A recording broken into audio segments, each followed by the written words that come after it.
Hello மக்களே, நண்பா miss welcome to Vijay stock, welcome to another video. மனநல பாதிக்கப்பட்டவர்களுக்கும் நார்மலாக இருக்கக்கூடியவங்களுக்கும் உள்ள டிஃப்ரென்ஸ் என்ன தெரியுமா?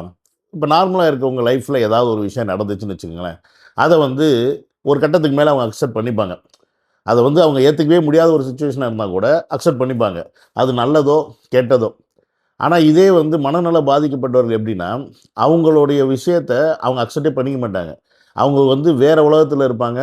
அது மட்டும்தான் சரி அப்படின்ற மாதிரி. அதாவது இந்த பூனை வந்து கண்ணை கட்டினா உலகம் இருந்துச்சுன்னு சொல்லுவாங்கல்ல, அப்படி ஒரு மனநிலைமையில் வந்து இருக்கக்கூடியவங்க தான் மனநலம் பாதிக்கப்பட்டவர்கள் அப்படின்னு சொல்லுவாங்க. இன்றைக்கி திமுகவில் இருக்கக்கூடிய ஒட்டுமொத்த கூட்டமும் அந்த மாதிரி தான் இருக்குது. ஏன்னா அவங்களுடைய நினைப்பெல்லாம் தமிழக வெற்றி கழகம் ஜென்சி கிட்ஸ் அப்படின்ற ஒரே காரணத்தை வச்சு தான் இந்த எலெக்ஷனில் வின் பண்ணி இன்றைக்கி அவர் முதல்வர் ஆகிட்டார் அப்படின்னு அவங்க நம்புகிறாங்க. அதனால் தன்னைத்தானே அவர்கள் வந்து ஜென்சி கிட்ஸாக வந்து ஃபார்ம் பண்ணிக்கிறதுக்கு பல வேலையில் செஞ்சுக்கிட்டு இருக்காங்க.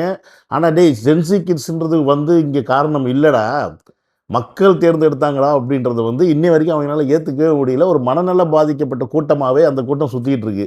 அது சில சேட்டைகள்லாம் பண்ணுதுங்க. அதை என்னமோ சாதனை பண்ண மாதிரி பெருமையாக பீத்திக்கிறாங்க. அதில் ஒரு மூக்கொழி அக்கா ஒன்று இருக்குது. அந்த மூக்கொழி அக்கா தான் இதுக்கு வந்து டீம் லீடர் போல் இருக்குது. அது யாருன்னு தெரியும் உங்களுக்கு? கிட்னி திருட்டு ஜூலி தான், வேறு யார்? ஸோ இதுங்கெல்லாம் சேர்ந்து சில அளப்பறைகள்லாம் பண்ணியிருக்கு. அது என்ன ஏது அப்படின்றது தான் இந்த வீடியோ நம்ம பார்க்க போகிறோம். கடைசி வரைக்கும் இந்த வீடியோவை வாட்ச் பண்ணுங்கள். என்னோட சேனலுக்கு யாராவது ஃபஸ்ட் டைம் வரீங்க அப்படின்னா சப்ஸ்கிரைப் பண்ணிவிட்டு பெல் பண்ண பசங்க ஷேர் பண்ணுங்கள். மறக்காமல் கமெண்ட்ஸை போட்டு போயிருங்க. என்னோட வாட்ஸ்அப் குரூப்பில் சொன்னால் லிங்க் டிஸ்கிரிப்ஷனில் இருக்குது, அதில் வந்து ஜாயின் பண்ணிங்க. டெலிகிராம் லிங்க்கும் நான் ஆட் பண்ணுறேன், அதுலேயும் வந்து ஜாயின் பண்ணிக்கிங்க. ஃபேஸ்புக் பேஜ் அதுலேயும் வந்து ஜாயின் பண்ணிங்க. எல்லாத்துலேயும் வந்து ஜாயின் பண்ணிங்க. வாங்க வீடியோக்குள்ள போகலாம்.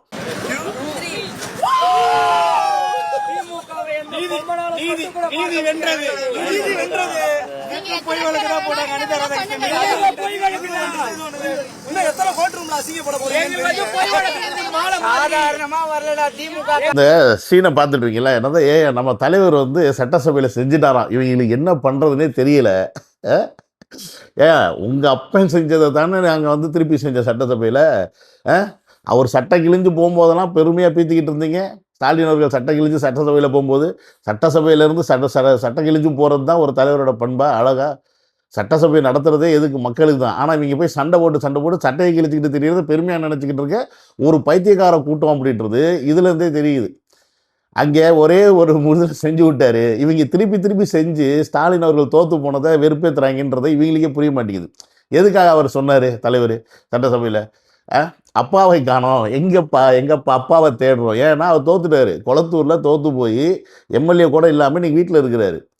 அப்போ அதனால் அவர் முன்னாடி செஞ்ச அந்த விஷயத்தை செஞ்சு காமிச்சாப்புல, நான் செஞ்சுட்டேன், ஸ்டாலின் அவர்களே நாங்கள் செஞ்சுட்டோம் அப்படின்றத காமிச்சார். இப்போ இவங்க என்ன பண்ணுறாங்கன்னா, நம்மளை செய்கிறாங்கன்ற பேரில் அவங்க அப்பாவோட ரியாக்ஷனை எடுத்து செஞ்சு வெறுப்பேற்றுறாங்களாம். இன்றைக்கி நல்லா யோசிச்சு பாருங்கள் நண்பா. இப்போ இதை வந்து ஸ்டாலின் அவர்கள் வந்து உட்காந்து வீடியோவில் பார்க்குறான்னு வச்சுங்களேன். அவருக்கு வந்து இவங்க வந்து விஜய கலாய்க்கிறாங்களா இல்லை நம்மளை கலாய்க்கிறாங்களா அப்படின்ற அந்த எண்ணம் வருமா வராதா? ஏன்னா இவங்க வந்து அவ்வளோ பெரிய சாதனைலாம் ஒன்றும் பண்ணல. ஒரு பன்னாட ஒருத்தன் இஷ்டத்துக்கு பேசியிருக்கான் பெண்களை பற்றி, தமிழக வெற்றிகளை பெண்களை பற்றி. அவன் மேலே கேஸை கொடுத்ததுக்கு இந்த கேஸை வந்து அதாவது அவனே வந்து சொந்த ஜாமீனில் வந்துட்டாப்புல, அவ்வளோதான். இதுக்கு வந்து பணம்லாம் கட்டாமல் சொந்த ஜாமீனில் விட்டுருக்காங்க. அவன் போய் போலீஸ் ஸ்டேஷனில் போய் கையெழுத்து போடணும். இதே தான் வந்து பார்த்திங்கன்னா அனிதா ராதாகிருஷ்ணனுக்கும் நடந்துச்சு. அவருக்கும் சொந்த ஜாமீன், ஆனால் 10,000 பணம் கட்டிட்டு அவரும் டெய்லி போலீஸ் ஸ்டேஷனில் போய் கையெழுத்து போடணும் அப்படின்ற ஒரு ஜாமீனோட தான் வந்து அனுப்பியிருக்காங்க. இந்த ஜாமீன் கிடச்சிருச்சான். அதனால வந்து இவங்க வந்து பெருமையாக பீத்திக்கிறாங்களாம். இதில் என்ன ஒன்றுனா, இதில் ஒரு லாயர் அக்கா ஒன்று சொல்லும் பாருங்க, அதை கேளுங்களேன். கூடிய சீக்கிரம் கரூர் விஷயத்துக்காக சுப்ரீம் கோர்ட்ல நிறுத்திப்போம். எத்தனை பேரை வேணா இப்படி பேசுறவங்கள நீங்க உள்ள போடுங்க, அரெஸ்ட் பண்ணுங்க. எடுக்கிறதுக்கு திமுகவோட லீகல் விங் இருக்கு. எல்லாத்துக்கும் நாங்க வந்து நிப்போம். என்னது, எத்தனை வாட்டி வந்தாலும் நாங்கள் ஐடி விங், எதுனா திமுகவோட ஐடி லாயர் விங் வந்து நாங்கள் வந்து காப்பாற்றுவோம். ஏன் காசு வருது, டப்பு வருது இல்லை? அதாவது இவங்களுக்கு கொஞ்சம் கூட புத்தியே இல்லை பாருங்கள். போலீஸில் போகிறது, அரெஸ்ட் ஆகிறது, கேஸ் வாங்குறதுலாம் வந்து லைஃபுக்கு வந்து அதோட கெரியரே போகுது அப்படின்றது கொஞ்சம் கூட புரிதல் இல்லாமல் அது என்னமோ பெரிய வீர தீர சாகசம் மாதிரி இவங்க வந்து பேசி திரிகிறாங்க. அதாவது இனி திமுக அப்படின்ற ஒரு கட்சி எமர்ஜாய் வரும் அப்படின்னா கூட இவங்க அந்த கட்சியில் போயிட்டு இப்போ இருக்கிறாங்க, ஏதோ கேஸ் வாங்குறாங்கன்னு நாளை பின்ன அதை வச்சு அப்படியே கட்சிகளை கொஞ்சம் கொஞ்சமாக பெரிய லெவலில் வளரலான்ற ஒரு ஆசை இருக்கலாம். ஆனால் இங்கே ஆல்ரெடி அப்பனும் மகனும் 2 பேரும் வெளிநாடு ஓடி போயிருக்காங்க. புரியுதுங்களா இல்லையா? அதுக்கு நம்ம லயாலாமணி ஒரு டைலாக் வச்சு சொல்லியிருப்பாப்புல, அதை நான் அப்படி ஆட் பண்ணுறேன். ஓம் சக்தி பராசக்தி இப்போ கண்டென்ட் மாறிடுச்சு. ஓம் காளி பத்தரகாளி சமமா இருக்கா சத்தம் கேட்கலையா? அவர் பூண்டியாருக்கு கேட்கணும். ஓம் காளி பத்தரகாளி உதயநிதி ஸ்டாலின் ஒரு ஓடுகாளி. ஸோ அப்படி இருக்கும்போது இந்த கேஸ் வாங்குறத பற்றி பெருமையாக பித்திக்கிட்டு இருக்காங்க அப்படின்னா, அப்போ என்ன மாதிரியான மனநிலைமைகளில் இவங்க வந்து இருக்காங்க அப்படின்றது புரிஞ்சுங்க.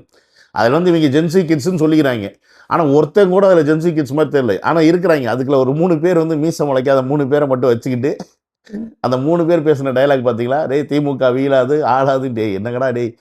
அதாவது இந்த பசங்களுக்கு புரியலை, உண்மையாலுமே புரியல நம்ம என்ன பண்ணிக்கிட்டு இருக்கோம், இதனால நம்மளோட லைஃப் எந்த அளவுக்கு பாதிக்கப்படும் அப்படின்றது இவங்களுக்கு புரியல. நம்ம உள்ளே போனால் நம்மளை வந்து திமுக வெளில எடுத்துருன்னு எத்தனை வாட்டி எடுக்கும்? அந்த லாயர் சொன்ன மாதிரி நீங்கள் எத்தனை பேர் உள்ளே போட்டாலும் நாங்கள் வெளில எடுப்போம்னா, பேசுகிறோன்னா ஒருத்தனை தூக்கி போடும்போது ஆட்டோமேட்டிக்காக ஒரு கட்டத்துக்கு மேலே திமுக டே வாய வச்சுட்டு சும்மா இருக்குண்ணா, ஏன்டா நீங்கள் வேறு எங்களுக்கு வீணாக வம்பளுத்து விட்றீங்க, செலவு விட்றீங்கன்னு சொல்லிட்டு அவங்களே வந்து ஒரு கட்டத்துக்கு மேலே ஒன்று பேச விடாமல் பண்ணுவாங்க, இல்லை இதுதான் அவங்க பொழப்பு அப்படின்னும் போது இதை பேசுங்கன்னு சொல்லி விட்டுருவாங்க. பட் இவங்களுக்காக சொந்த புத்தி இருக்கணும்.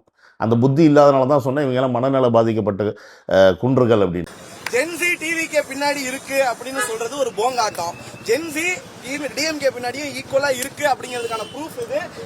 இப்போ இவன் பேசுனது 10 புரியுதா? அதாவது இவங்களோட மைண்டுக்குள்ளே ஃபுல்லாக வந்து தமிழக வெற்றி கழகத்தை வின் பண்ண வச்சது சென்சி கிட்ஸ். டேய் தமிழக வெற்றி கழகத்தை வின் பண்ண வச்சது சென்சி கிட்ஸ் இல்லைடா, விர்ச்சுவல் வாரியர்ஸ் அப்படின்ற ஒரு முகமே தெரியாத நபர்கள். என்ன மாதிரி சில பேர்லாம் முகம் தெரிஞ்சிருக்க சில நபர்கள், அவ்வளோதான். நாங்கள் தளபதி அவர்களுடைய கொள்கை செயல்பாடு எல்லாத்தையும் எடுத்துகிட்டு போய் மக்கள்கிட்ட சேர்க்குறோம். நீங்கள் செஞ்ச விஷயங்களை வந்து தப்புன்னு நாங்கள் நிரூபிக்கிறோம். மக்கள் ஆல்ரெடி தளபதி மேலே ஒரு நம்பிக்கை வச்சுருக்காங்க. உங்கள் கட்சிகளை ஒட்டுமொத்தமாக வெறுத்து போயிட்டாங்க. திமுகவும் அதிமுகவும் வேண்டாம், அதுக்கு மாற்றாக ஒருத்தர் வேணும். ஆனால் அந்த வர்றவர் ரொம்ப ஸ்ட்ராங்காக இருக்கணும், எந்த இடத்துலையுமே எதற்காகவுமே தன்னை சமரசம் பண்ணிக்கக்கூடாத ஒரு தலைவராக இருக்கணும் அப்படின்ற விஷயத்தை மக்கள் எதிர்பார்த்தாங்க. ஏன்னா இந்த காம்ப்ரமைஸ் திங்ஸ் வந்து மற்ற தலைவர்கள்ட்ட இருந்துச்சு, அதெல்லாம் ஸ்டார்டிங்லேருந்தே இருந்துச்சு. அதனால தான் வந்து மக்கள் வந்து அவங்களை தேர்ந்தெடுக்க தயங்கினாங்க. ஆனால் இங்கே இவர் எந்த ஒரு சமரசமே பண்ணிக்காமல் இந்த ஒரு விஷயந்தான். அதாவது உதாரணத்துக்கு சொல்லணும்னா, இப்போ விஜயகாந்த் அவர்கள் பார்த்தீங்கன்னா தேமுதிகன்னு வச்சார், தேசிய முற்போக்கு திராவிட முன்னேற்ற கழகம்.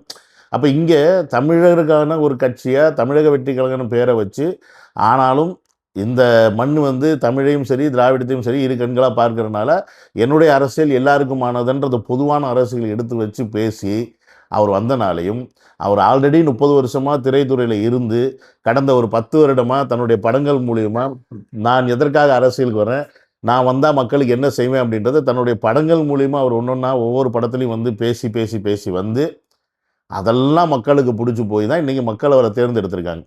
நீங்கள் சொன்ன இந்த ஜென்சி கிட்ஸ்ன்ற ஓட்டு பர்சன்டேஜ் வந்து 10 லட்சமோ 15 லட்சமோ தான் இந்த எலெக்ஷனில். அப்போ அவ்வளோ பேர் போட்டதுனால தான் இவங்க ஜெயிச்சிட்டாங்களா? அப்படி கிடையாது. இங்கே இவங்களுக்கு மக்கள் போட்டிருக்காங்க. 1.25 கோடி பேர் போட்டிருக்காங்க அப்படின்னா அதெல்லாம் யார்? எல்லாருமே 25-30+ மேலே இருக்கிறவங்க தான். அப்போ அவங்களாம் தான் வந்து இங்கே ஓட்டு போட்டிருக்காங்க. அப்போ இங்கே ஜென்சி கிட்ஸ் அப்படின்றது நீங்கள் நினைக்கிறது இன்ஸ்டாகிராம் மூலிமா இவர் வளர்ந்துட்டார் அப்படின்னு.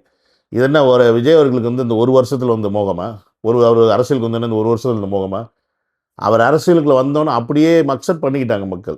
ஏன்னா நான் சொன்ன இந்த காரணம். கத்தி படத்தில் பார்த்தீங்கன்னா விவசாயத்தை பற்றி பேசியிருப்பாப்புல, அதுக்கப்புறம் மெர்சல் படத்தில் பார்த்தீங்கன்னா மருத்துவத்தில் நடக்கிற ஸ்கேமை பற்றி பேசியிருப்பாப்புல, அதே மாதிரி டிமானிட்டைசேஷன் பற்றி பேசியிருக்காப்புல, தெரி படத்தில் பார்த்தீங்கன்னா நிர்பயா கேஸை பற்றி பேசியிருப்பாப்புல. இந்த மாதிரி ஒவ்வொரு படத்துலையுமே சமூக பிரச்சனை என்னவோ அதை எடுத்து பேசியிருப்பார். தலைவா படத்தில் பார்த்தீங்கன்னா பாம்பேயில் இருக்கக்கூடிய அந்த மொழி பிரச்சனையை பற்றி பேசியிருப்பார். இப்படி எல்லா படங்கள்லையுமே தான் எதற்கானவன் யாருக்கானவன் அப்படின்றத வந்து படங்கள் மூலியமாக மக்கள் மனசில் தன்னுடைய அரசியலை விதைத்து அதன் மூலிமா வந்து அறுவடை செஞ்சு வர்றா தலைவர் விஜய். இந்த அறிவு கூட இல்லாதவங்களுக்கு எப்படி வந்து புரியும்? ஜென்சி கிட்ஸ்னால தான் வந்து இது நடந்துச்சு, இன்னும் முட்டாத்தமாக பேசிக்கிட்டு நாங்கள் தான் ஜென்சி கிட்ஸு, திமுகலையும் ஜென்சி கிட்ஸ் இருக்குன்னு சொல்லிட்டு பெண்ணாத்திட்டு தெரிஞ்சிங்கன்னா சத்தியமாக சொல்கிறேன், உங்களெல்லாம் கீழ்ப்பக்கத்தில் கொண்டு போய் சேர்க்கறதுக்கு கீழ்ப்பக்கத்தில் இடம் இருக்காது. இவர்தான் ஜென் ஜி திமுகவின் இன்ஸ்டா பிரச்சார பீரங்கி ஆர்ஜே சரண் ஜெயராமன் என்கிற சரண்ராஜ்.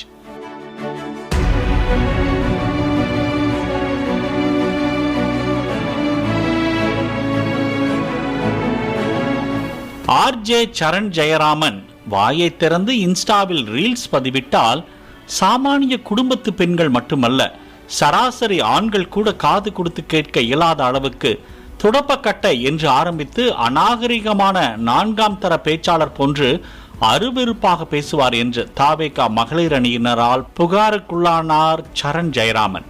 இப்போ ஏன் பேசினால இந்த நாய்க்காக தான் இப்போ இவ்வளோ அழிச்சாட்டிங்க இதுங்கெல்லாம் பண்ணிச்சு. ஏன்னு கேட்டிங்கன்னா இவன் அப்படி பேசியிருக்கான்.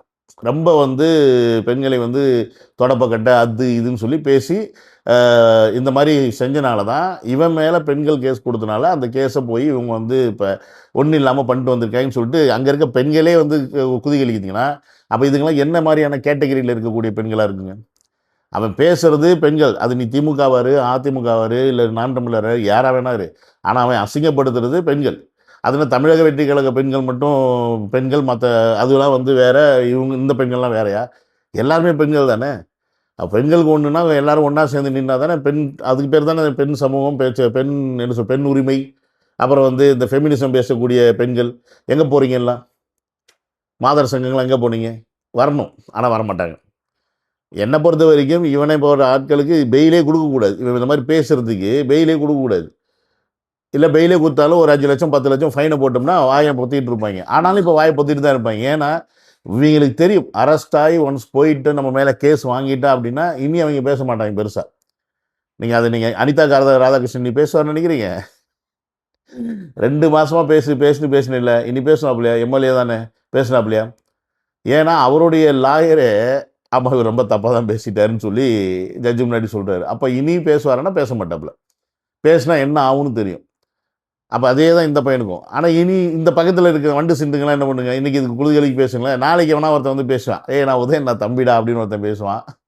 நாங்கள் கொத்தூஸ் தாண்டா, 200 ரூபா ஊப்பீஸ் தாண்டா, நாங்கள் அடிமையாக தாண்டா இருப்போம் அப்படின்னு சொல்லிட்டு முட்டாள்தனமாக பேசுவாங்க. அடுத்து ஒரு டீம் வரும். இங்கே அதனால் பிரச்சனை கிடையாது.